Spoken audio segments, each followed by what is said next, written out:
Now, into the segment of strength, Scott's going to show us how to strengthen some of those problematic low back muscles. We've got Scott attached to a resistance cord here. This part can be done in any number of ways. Right now we're using the vector that's made by Kaizen, and we're going to have Scott try to lean back, pulling the resistance cables. Go ahead.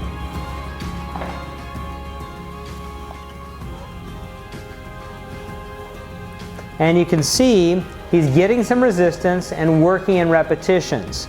Now, one way to instruct this would be to let the weight or the cables go down slowly and try to come back with a little bit of power. So now maybe on the next 3, Scott will go forward slowly and just part of the range up to here.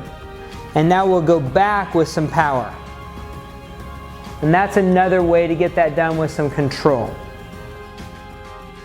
Now Scott's going to work on the front of his core. You might know those as your abdominal muscles. You'll watch him as he leans forward with some speed and then comes back slowly against the resistance.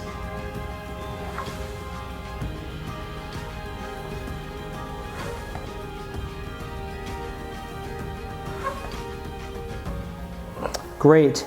This can be done at home using a resistance cable. We often set this up using an open door with the handles of the resistance cable also fastened to the door. Obviously, you're going to get a much higher level of resistance with something like this, and a much more high level quality and consistent resistance with a device like this as well. Now we're again showing you another attribute of strength. It should be acknowledged that we're also working simultaneously with balance on this, but this is primarily intended for and prescribed to Steve's strength. Steve's tied up to using a waistband at the resistance canister here. Go ahead and show us what you're going to do, Steve.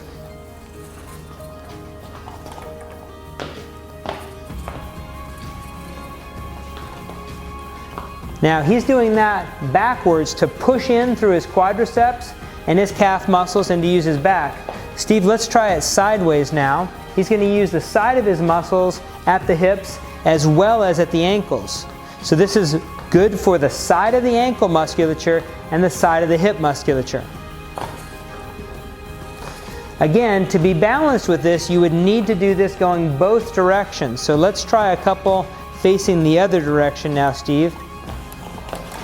Even though you might think you're balancing it by walking out to the left and coming back to the right, they're totally different exercises.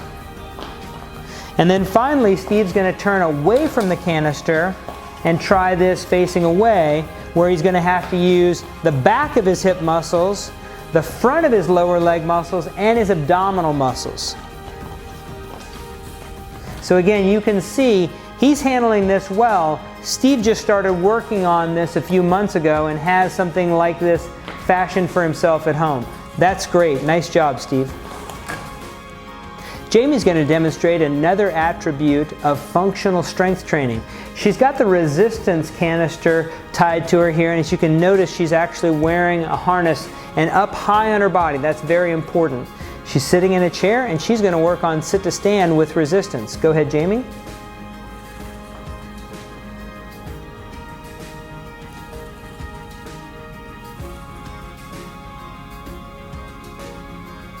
And as you can see, Jamie's got to use her legs with some power on this, but she also is getting strength from her core musculature. Great job, Jamie. Jamie's going to bring in a resistance cord. This could be done with hand weights or a resistance cord or a TheraBand. Now, she's going to go right into stage 3, feet lined up, and step on the cord in the middle. Go ahead, Jamie. I'll let you demonstrate a few arm exercises while you're holding still. So now we're combining strength and balance a little bit here too. She could do arm curls. She could do what we call flies. And really, this is only limited by your imagination. Remember, she could add in head rotation or eyes closed with this as well. Staging balance into the personalized, most perfect level of difficulty for you is what's critical. Scott's going to demonstrate trying to stand up with arms holding 10-pound weights. Go ahead, Scott. Great, and then sit back down with control. Let's do that one more time. Great. Now Scott's going to show us arm strength with feet on a firm surface and feet apart, eyes open. Go ahead. This is challenging his arm strength and his core and his sense of balance, all three together right now. So Jamie could be doing this with weights as well. You could combine any aspect of the progression, changing your base of support, eyes open, closed, head rotation, cushion surface or foam, and Jamie's just going to show us once again with the foam surface now with her arms in motion against resistance. So I want to make certain you understand the full scope of everything that can be done just in one tight confined area for balance. This next demonstration is a test, but it's also an exercise. It's called the posterior anticipatory recovery test. All that means is they're going to be coming from a position that they're leaning back, posterior, anticipatory, they know they're going to be doing it, recovering back to forward, and we're going to test to see how well you can do. The nice thing about having a test in your exercise program is that we all like to see that we're getting better. And having that sense that you can handle a little bit more speed on the treadmill or that you can handle a heavier weight is all about what we call gamification, seeing that you're improving. So let's try this test, if you will, at home, something you can safely do as well. We're going to start off with Scott, who's going to try to stand as far away from the wall as he can and still come up from the wall under his own power. Now, Scott, if you will, go ahead and fold your arms across your chest and see if you can lift up from the wall. You're already about a foot away from the wall. That's pretty good. Let's see what you got. See if you can get up and stick that landing. Wow. Just one more time. One more time. And I love that. That's great. All right, great job. Now Scott's going to exit and he's going to give the stage up for Steve, who's going to try to one-up that. Steve's a good 14 inches away. That's a challenge. Okay, go ahead and put your back flat up against it and come up. He made it. Okay, and try one more time. That is fabulous. Both of those are impressive scores, gentlemen. Let's see what Jamie's got. Now, it should be also well stated that the taller you are, the farther you can actually stand away from the wall. Those two scores blew my mind though. Let's see what Jamie's got. Keep in mind, she's a little bit shorter than these two gentlemen. Go ahead.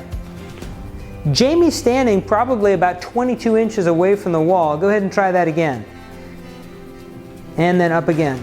Great. So imagine where we are emphasizing in the body on this exercise, at the core and at the front of the lower leg. Remember, especially in Charcot-Marie Tooth, we're hitting two very important aspects of your body with the posterior anticipatory recovery test. Great job, team. Part of functional strengthening is making a lifestyle change. We're here in the stairwell where we choose to actually make that opportunity work for us. Steve's actually going to use the stairwell whenever he can going up into a building. Granted, he's going to use the handrail, but he's got a strength opportunity right here in front of him. I like to be able to utilize the stairs. Whatever building I go into, it's just another way to keep your body moving. It's sort of when I pull into a parking lot at any store I go to, I park as far away from the building as I can so it'll keep me moving. The most important thing is you don't know what you don't know, and you got to keep your body moving, because I think that you can really, I've found myself do more than you really think you can. So